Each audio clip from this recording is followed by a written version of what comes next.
जरा एक क्षण के लिए अपने मन से पूछिए, क्या आप सच में हार गए हैं या बस थक गए हैं? क्योंकि जीवन में ऐसा समय हर इंसान के जीवन में आता है जब सब कुछ होते हुए भी भीतर खालीपन महसूस होता है। जब मेहनत ईमानदार होती है लेकिन परिणाम मौन रहते हैं।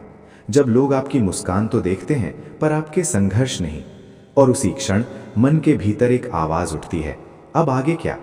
ठीक उसी समय भगवत गीता कोई चमत्कार नहीं दिखाती, बल्कि धीरे से आपको आईना दिखाती है।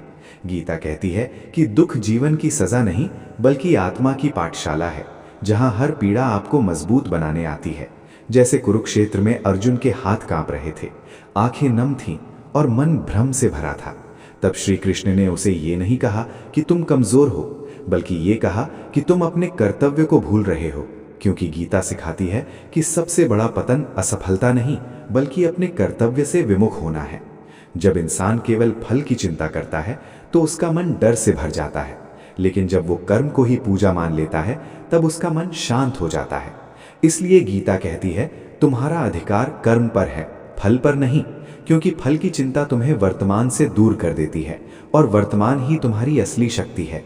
जीवन में जो कुछ भी घटित होता है वो अकारण नहीं होता। हर विलंब के पीछे ईश्वर की कोई तैयारी होती है, हर ठहराव के पीछे कोई गहरी सीख छुपी होती है। लेकिन इंसान जल्दबाजी में टूट जाता है।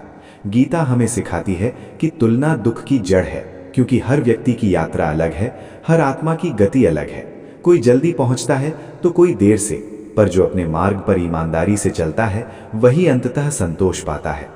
जब हम अत्यधिक आसक्ति रखते हैं लोगों से, वस्तुओं से, परिणामों से, तभी भय जन्म लेता है। लेकिन जो व्यक्ति अपना कर्म करके सब ईश्वर पर छोड़ देता है, उसका मन किसी भी परिस्थिति में विचलित नहीं होता।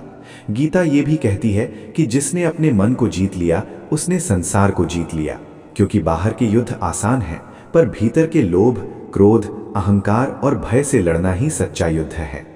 यदि आज आपका मन भारी है तो समझ लीजिए कि आपकी आत्मा विस्तार ले रही है। यदि जीवन कठिन लग रहा है तो जान लीजिए कि आप साधारण नहीं बन रहे, बल्कि मजबूत बन रहे हैं। क्योंकि बीज जब मिट्टी में दबता है तभी वृक्ष बनता है। श्री कृष्ण के शब्द आज भी उतने ही सत्य हैं। उठो, कर्म करो, भय त्यागो। क्योंकि जो स्वयं पर विश्वास कर लेता है उसके लिए मार्ग अपने आप बनते चले जाते हैं। और याद रखिए, आप अकेले नहीं हैं, आपके साथ गीता का ज्ञान है। और जहां गीता का ज्ञान होता है वहां जीवन कभी व्यर्थ नहीं जाता। गीता हमें ये भी सिखाती है कि जीवन में सबसे बड़ा भ्रम ये है कि हम स्वयं को केवल शरीर और परिस्थितियों तक सीमित मान लेते हैं, जबकि श्री कृष्ण स्पष्ट कहते हैं कि आत्मा न जन्म लेती है, न मरती है, न जलती है, न कटती है, वो शाश्वत है, अडिग है। और जब इंसान ये समझ लेता है कि मैं केवल ये शरीर नहीं हूँ, तब डर अपने आप कम होने लगता है। हम जिस अपमान, असफलता या नुकसान से टूट जाते हैं वो वास्तव में हमारे अहंकार को चोट पहुंचाता है, आत्मा को नहीं। इसलिए गीता कहती है, जो बदल रहा है उससे मोह मत रखो, क्योंकि परिवर्तन ही संसार का नियम है। जब जीवन आपको नीचे गिराता है तब वो आपको तोड़ने नहीं बल्कि झुकना सिखाने आता है, ताकि आप भीतर से और मजबूत बन सकें। गीता ये भी बताती है कि क्रोध और लोभ मनुष्य के सबसे बड़े शत्रु हैं, क्योंकि क्रोध विवेक छीन लेता है और लोभ संतोष। और जिस दिन इंसान संतोष खो देता है उस दिन उसके पास चाहे सब कुछ हो फिर भी वो गरीब ही रहता है। जो व्यक्ति दूसरों की सफलता से जलता है वो अपने ही कर्मों को कमजोर कर लेता है, जबकि जो दूसरों की सफलता से प्रेरणा लेता है वो अपने भाग्य को संवारने लगता है। श्री कृष्ण कहते हैं कि भय वहीं पैदा होता है जहां अज्ञान होता है, लेकिन जहां ज्ञान होता है वहां परिस्थितियां चाहे जैसी भी हों, मन स्थिर रहता है। यदि आज आपको कोई समझ नहीं रहा, यदि आपके प्रयासों की कोई कदर नहीं हो रही, तो निराश मत होइए, क्योंकि गीता कहती है कि सही समय आने पर सत्य स्वयं बोलने लगता है। याद रखिए, अंधकार चाहे कितना भी गहरा हो, वो एक छोटे से दीपक से भी हार जाता है। बस उस दीपक को जलाए रखना आवश्यक है।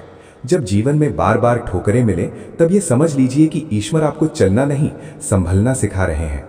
गीता ये भी सिखाती है कि मौन भी एक साधना है। हर प्रश्न का उत्तर शब्दों में नहीं मिलता, कुछ उत्तर अनुभव से आते हैं।